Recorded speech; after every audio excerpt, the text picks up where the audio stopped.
दोस्तों, स्वागत है आप सभी का अपने YouTube चैनल पर। तो आज हम बात करने वाले कौशाम्बी लोकसभा सीट के बारे में। जी हाँ, कौशाम्बी लोकसभा सीट का जो मुकाबला है इस बार वो काफ़ी दिलचस्प हो चुका है। यहाँ पर हालांकि मतदान हो चुका है। मतदान होने के बाद जो इंटरनल ज़मीनी रिपोर्ट है उनके बारे में आज हम आपके बात करने वाले हैं। तो अगर हम कौशाम्बी लोकसभा सीट के उम्मीदवारों की बात करें तो बीजेपी के जो वर्तमान सांसद है विनोद सोनकर वो यहाँ चुनाव लड़ रहे हैं, जबकि समाजवादी पार्टी की तरफ से पुष्पेंद्र सरोज चुनाव लड़ रहे हैं यहाँ पर। अब यहाँ पर बीजेपी के जो मौजूदा सांसद है उनके खिलाफ बताया जा रहा है कि भारी एंटी इनकम्बेंसी है। और वहाँ पर जो है कौशाम्बी लोकसभा क्षेत्र में राजा भैया का काफ़ी प्रभाव माना जाता है। हालांकि उसके दो विधायक हैं, खुद कुंडा से राजा भैया विधायक है, उनके एक और विधायक जो है वो बाबागंज से है। तो राजा भैया से इस बार बीजेपी ने अपना समर्थन मांगा है। हालांकि जब राज्यसभा का चुनाव हो रहा था तो राजा भैया ने बिना शर्त समर्थन दिया था बीजेपी का, लेकिन जब बात लोकसभा की आई तो उनके एक प्रतिनिधि जाके मिले, उन्होंने समर्थन मांगा अपने उम्मीदवार के लिए यानी विनोद सोनकर के लिए, लेकिन उन्होंने मना कर दिया। उन्होंने कहा कि हम न्यूट्रल हैं, न तो हम आपकी तरफ है और ना ही समाजवादी पार्टी की तरफ से हैं। उन्होंने अपने समर्थन का ऐलान कर दिया मीडिया में कि हम किसी की तरफ नहीं है, हमारा जो कार्यकर्ता है वो जिसे चाहे वो वोट जाके कर सकते हैं। लेकिन अंदर खाने ये बात फैल गई अंदर की इस बार जो राजा भैया है उन्होंने अपना समर्थन जो है उन्होंने समाजवादी पार्टी के पुष्पेंद्र सरोज को दिया है। क्योंकि ऐसा माना यह जा रहा है जब बीजेपी को सपोर्ट किया था राजा भैया ने राज्यसभा के चुनाव के दौरान, तो उन्हें लगा कि इस बार जो है उसका गठबंधन होगा और गठबंधन के तहत जो है कौशाम्बी लोकसभा क्षेत्र यानी टिकट कौशाम्बी जो है उनको दिया जाएगा, वहाँ चुनाव लड़ेंगे वो। लेकिन उनका ऐसा हो नहीं पाया और जो उसके बाद राजा कहा यह जा रहा है कि राजा भैया इसलिए बीजेपी से नाराज है क्योंकि वहाँ की जो मौजूदा सांसद है विनोद सोनकर, उनका और राजा भैया का पुरानी अदावत है। यानी विनोद सोनकर और राजा भैया के बीच में जो है वो पुरानी अदावत है और वो उनसे खासे नाराज है। लास्ट में राजा भैया ये भी चाह रहे थे कि यहाँ से बीजेपी अपना कैंडिडेट बदले, लेकिन वो भी नहीं हो सका। बीजेपी जब तक राजा भैया के मूड को समझते तब तक टाइम बीत चुका था, यानी जो नॉमिनेशन वापस लेने का समय था यानी अपना प्रत्याशी बदलते तब तक टाइम बीत चुका था। तो इसलिए माना यह जा रहा है कि राजा भैया ने इस बार इस वजह से विनोद सोनकर को समर्थन देने से बिल्कुल मना कर दिया। और खुद राजा भैया मीडिया में आके बोले कि जो बीजेपी के कैंडिडेट है वर्तमान में सांसद है उनके खिलाफ भारी इनकम्बेंसी है, लोगों के अंदर नाराजगी है, जिसकी वजह से उन्हें इस बार लग रहा है कि यहाँ पर बहुत मुश्किल हो सकता है। ये बयान भी राजा भैया का जो है इशारा करने के लिए काफ़ी था अपने कार्यकर्ताओं के बीच में, और इन दोनों के बीच की दुश्मनी तो हमेशा से पता चलता ही रहा है। और राजा भैया कुंडा और उसके जो आसपास के क्षेत्र है विधानसभा क्षेत्र, हालांकि दो उनके विधायक हैं तो उनके आसपास क्षेत्र है, राजा भैया इस दो विधानसभा क्षेत्र में खास करके कौशाम्बी लोकसभा क्षेत्र में काफ़ी प्रभाव रखते हैं और अपने बलबूते पर जिसे चाहे उससे वोट ट्रांसफ़र करवा सकते हैं। कम से कम 2 से 3 लाख वोट जो है राजा भैया अपने बलबूते पर किसी भी पार्टी के कैंडिडेट को वोट ट्रांसफ़र करवा सकते हैं।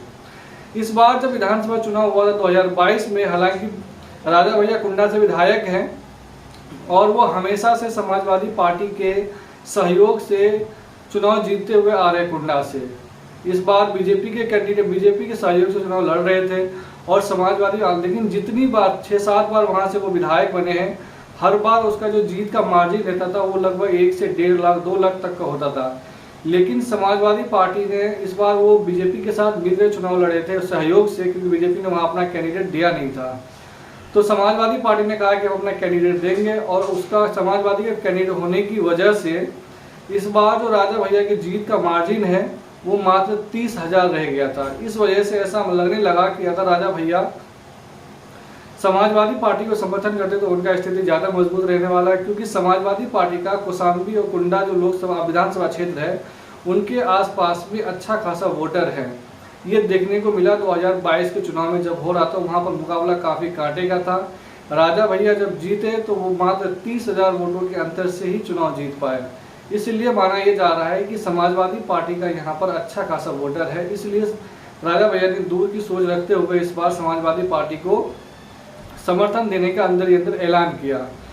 लेकिन अब ये तो देखने वाली बात होगी। अगर हम बात करें विनोद सोनकर की, तो विनोद सोनकर के खिलाफ लगातार वो 10 साल से सांसद है। हालांकि वो 10 साल सांसद होने की वजह से उनके पास जो संसाधन है वो अच्छा खासा हो सकता है, पैसे अच्छे खासे हो सकते हैं।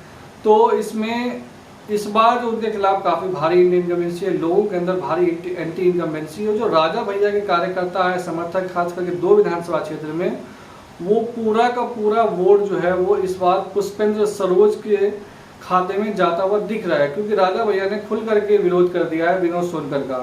राजा भैया हर हाल में चाहते थे कि विनोद सोनकर या तो यहाँ से चुनाव न लड़े या कौशाम्बी लोकसभा क्षेत्र जो है उनके खाते में दे दिया जाए, उनकी पार्टी चुनाव लड़ेगी यहाँ पर। राजा भैया इसी वजह से बीजेपी के साथ, उन्होंने बीजेपी को राज्यसभा चुनाव में वोटिंग किया था, लेकिन ऐसा हुआ नहीं, गठबंधन होते होते रह गया और उन्हें वो सीट मिला भी नहीं। लेकिन लास्ट में राजा भैया ये भी चाह रहे थे कि उन्हें कम से कम वो जो उम्मीदवार है, उनका वर्तमान सांसद है, उन्हें बदल दिया जाए, वो भी नहीं हो पाया। इस वजह से राजा भैया इस बार खासे नाराज बताए जा रहे बीजेपी से।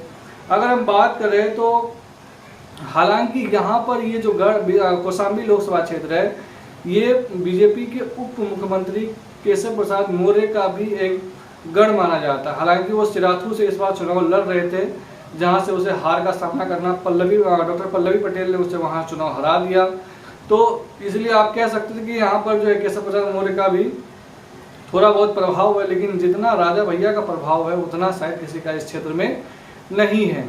अगर हम बात करें यहाँ पर विनोद सोनकर और पुष्पेंद्र सरोज के बीच में जीतने के अंतर, तो आप ये कह सकते हो कि 60% उम्मीद जो है, 60 to 70% उम्मीद जो है यहाँ पर समाजवादी पार्टी के जीतते हुए दिखाई दे रहा है, जबकि 30% उम्मीद जो है वो मात्र विनोद सोनकर को जीतते हुए लग रहा है। मेरा ये अपना पर्सनल असेसमेंट है, क्योंकि वहाँ पर लोगों के अंदर भारी नाराजगी है। और दूसरी बात, यहाँ की जो समाजवादी पार्टी का कैंडिडेट है पुष्पेंद्र सरोज, उसको राजा भैया का समर्थन मिल जाना, ये काफ़ी यहाँ पर कुछ दिखता है। और मुझे भी लग रहा है यहाँ पर कि इस बार जो है कौशाम्बी लोकसभा क्षेत्र से विनोद सोनकर यहाँ पर हैट्रिक नहीं बना सकते। अगर हम विधानसभा कौशाम्बी लोकसभा क्षेत्र की बात करें तो यहाँ पर जो विधानसभा है वो बाबागंज है, कुंडा है जहाँ से खुद राजा भैया सांसद है और विधायक है, सिराथू है, मंझनपुर है और चायल है। तो कुल मिला के 5 विधानसभा क्षेत्र आते हैं।